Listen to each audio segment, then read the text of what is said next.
Welcome to this week's video, guys, and it's going to be a somber one because I want to talk to you all about how do you cope if you're given a life restricting or life ending diagnosis, ill health, disability of some sort. How do you continue with everyday life and your witchcraft, your Seiðr practice, when everything seems to be falling apart?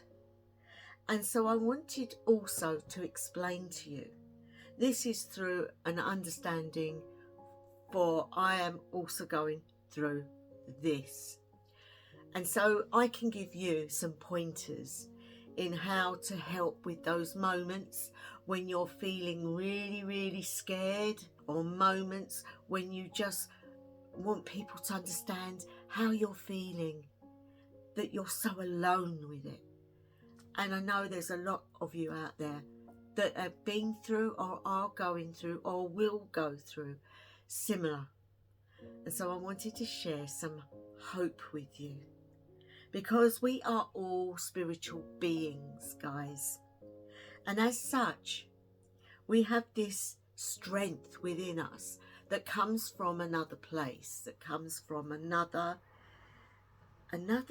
energy, that we can tap into that energy for strength and for courage and for abilities to not worry about what we're actually going through, that it's a learning experience, that it's part of the life plan that we probably chose when we came back. Not that it's going to make life easier, not that it's going to lessen the impact emotionally, because we are mortal beings. Even though we have a spirit, we have another part of us which carries on. This body, this mortal body, is going to feel the pain and the grief and the hurt and everything that goes with it. Firstly, the shock when you get the diagnosis. Secondly, how do you approach your loved ones?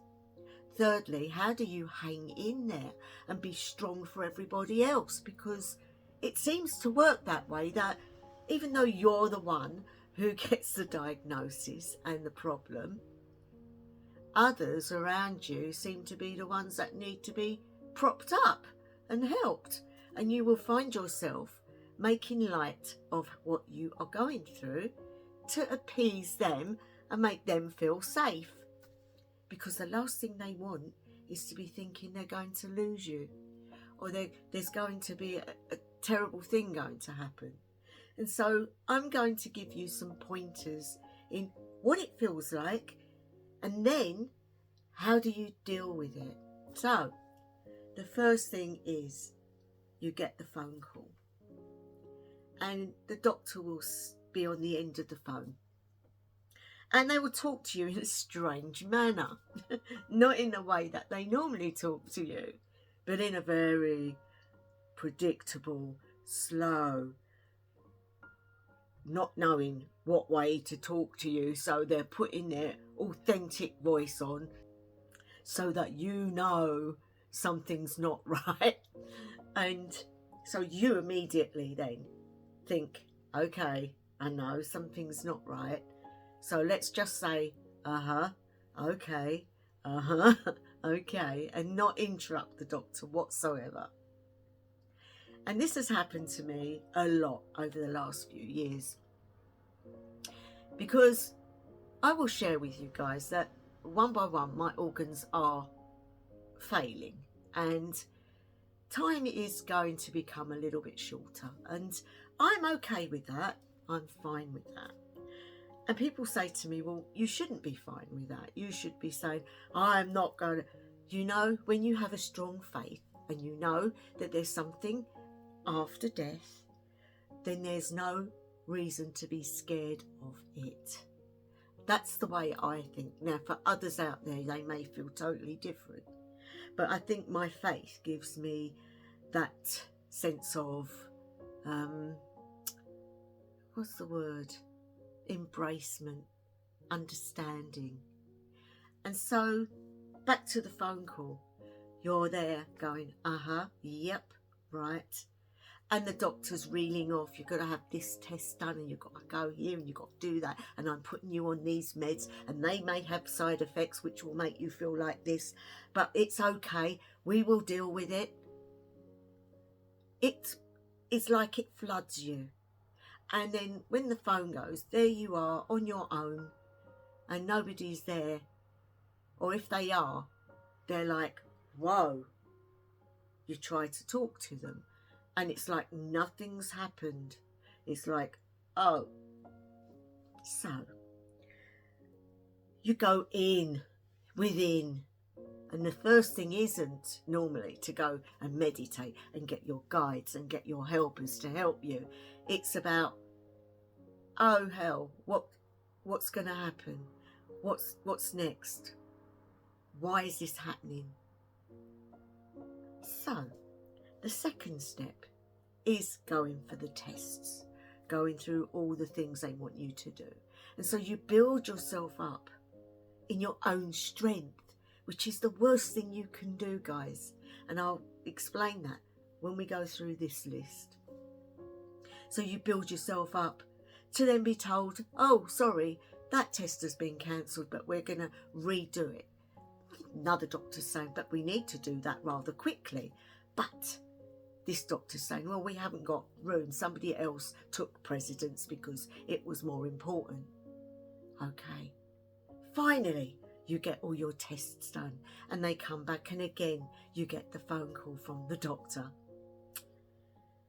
And it's a somber voice again. So you know straight away that they have found what they were looking for. And then it's about treatment and the treatment plan and what you can and cannot have because of maybe other ailments or drugs that you're on and things like that. Again, everyone's going, whoa, not speaking about it. And you start to feel like you're not getting supported anywhere. And so you go within, you get depressed, you start to wallow in your own mortality. And then the fear comes, but it comes in a strange way.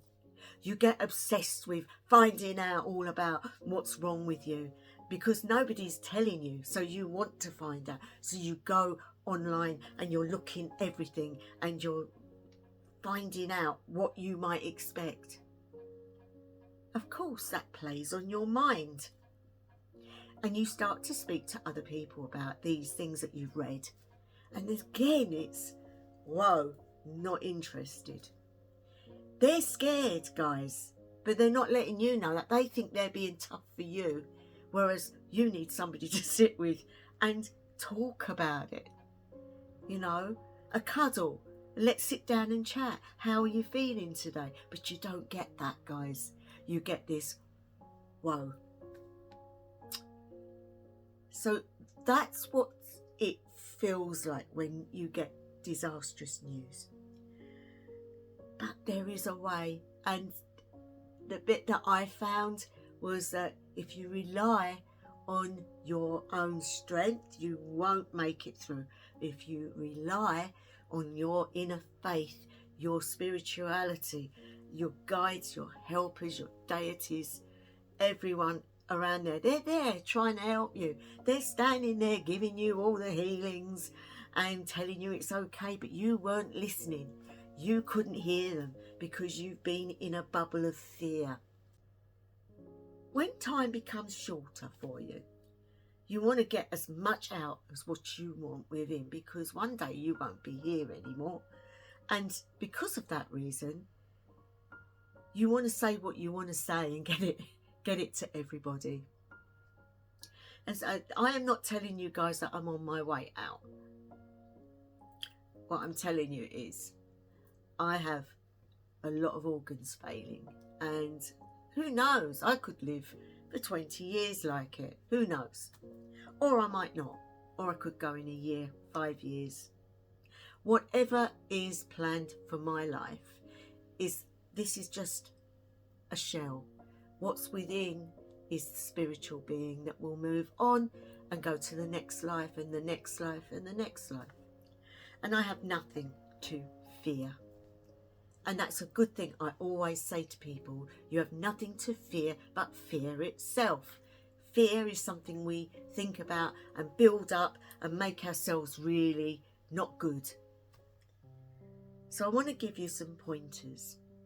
Every day you wake up, you go to that window, you open it, you breathe in that wonderful air, you look at the sky, and even if it's cloudy, you give thanks for this beautiful earth that we're living on, that you've got air in your lungs and you're walking around and you're seeing things and you're hearing things, you're living, you're still here. And why spend all your time in fear when you can walk in spiritual happiness? For some it might mean changing their faith and going to something completely different, something that fulfills their spirit at this time. And there is no apologising for that, because we are all different, and when faced with mortality issues, we might change our pathways. We might suddenly feel we need to do something different, and that's okay, guys. Everybody has the right to do that. Things that you've always wanted to do is another thing. So you wake up in the morning and you thank the world for being there. Then you meet your friends or your family. Give them a hug. Show them how much you love them. Just give love to as many people as you can. Even just thinking nice thoughts about people, they can feel that energy. Animals can be very comforting if you've got pets. They know what's going on. Nobody has to tell them. They will come over to you and they will cuddle you, and that gives energy to you and love. And there's nothing more better than an animal's unconditional love. So just in that little bit, you're going to change how you're feeling.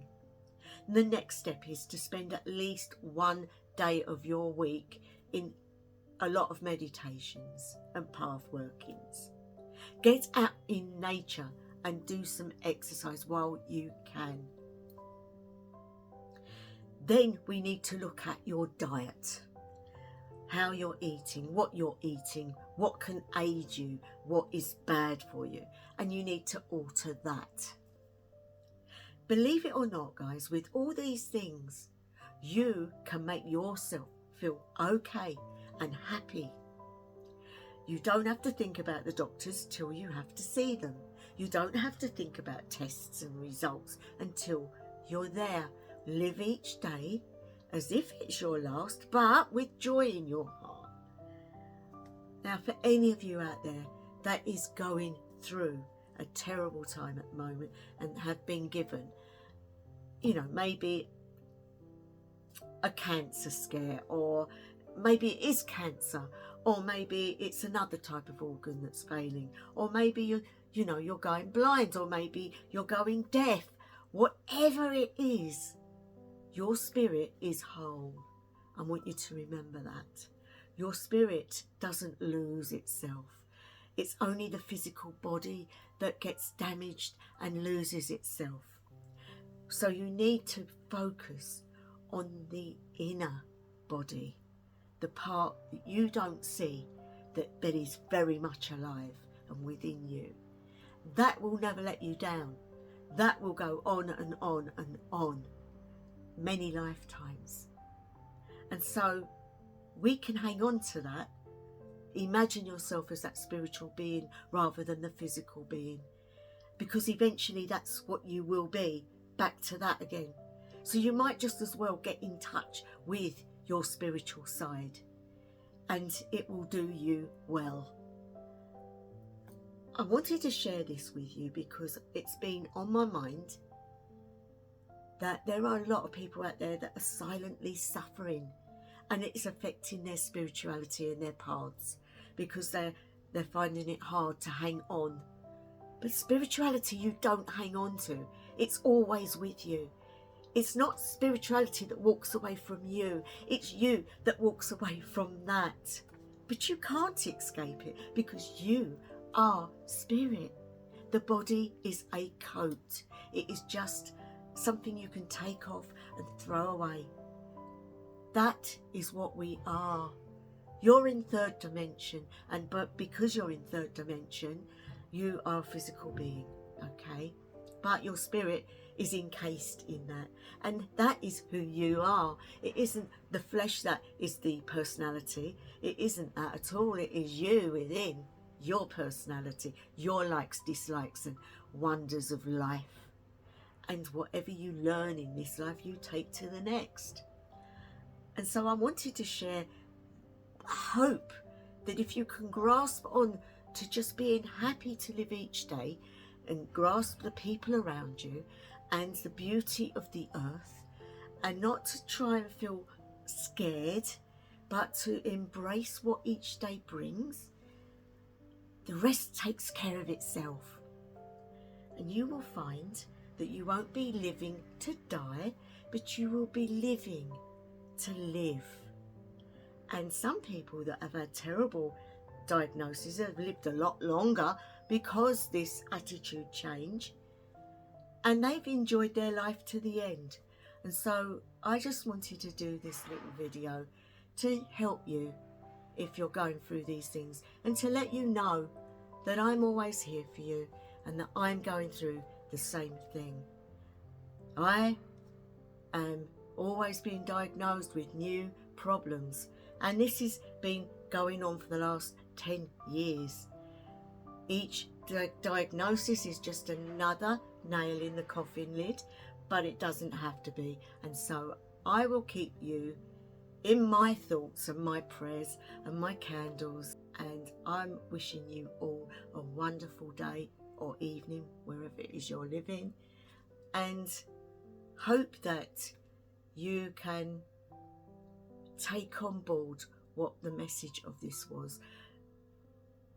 I felt Freya was telling me to just, in these months that are coming, that I just want to share the reality of life, the realness of life, and the things that we all go through. Not the silly things, because we could be going through major things, and really, do you want to sit and watch a video that tells you how to do salt and water? When you're going through something huge, you want a video where somebody is saying to you, I care, I understand, and I'm with you, because that's what I'm trying to tell you guys. Anyway, apart from that, I'm so happy. I'm doing my walks, I'm getting out every day, and the earth is a beautiful place, and the energies from nature can make you feel so much better. So get yourself a Fitbit or an Apple Watch and get yourself going a bit. Do what you can, get some air in your lungs, and enjoy what life you've got, because nobody knows when it's their time, and you could be as fit as a fiddle and walk out that door and get knocked down. So that's where I'm looking at it, guys, and I want to give that to you as a present. Live your life, be happy, take each moment as it comes. Fear is only a word, and it's what you do. You don't have to go there. You don't have to be scared. You just take each day. And each day we get things happen and we get through. And that's what I wanted to say to you today, guys. So take care of yourselves wherever you are, whatever time of day, night or evening it may be. I wish you the best ever. House of Alang.